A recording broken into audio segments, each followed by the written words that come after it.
So in order to solve a problem like this, what we really ought to try to be doing is looking for the greatest common factor between all of these measurements on the triangle. And if it's not the greatest common factor, that you can find at least a factor.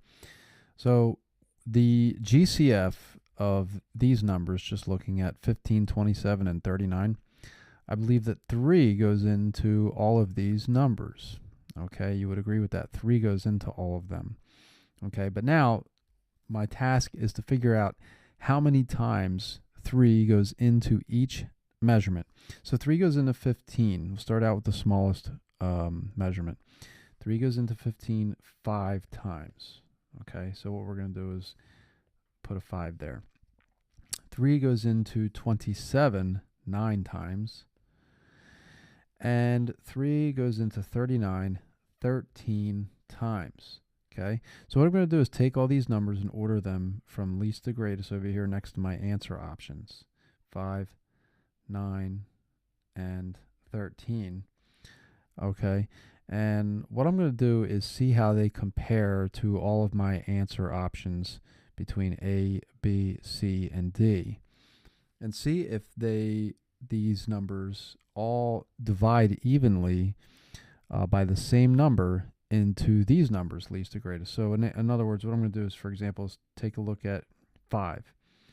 5 goes into 10. I'll start with D. 5 goes into 10 twice. Okay. 9. 9 does not go into 30 evenly, so D is not going to work. Okay. So we'll go to C.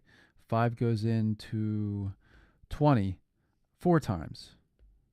Okay. 9 goes into 36 also 4 times. Okay.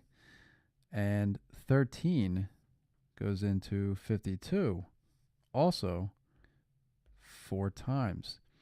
Because each number goes into its corresponding measurement the same amount of times, option C is your best option. This is how you do a problem like this. Okay. So if you feel confident that you understand how this works at this point, you can stop the video. Otherwise, I will prove to you that B won't work because 5 goes into 25 5 times, right? But then 9 goes into 27 only 3 times. So that doesn't work. Okay? And finally, proving out A, why that one doesn't work. 5 goes into 15 3 times, but 9 goes into 18 twice. So as you can see, that does not work. They're not the same answer. Thanks for watching.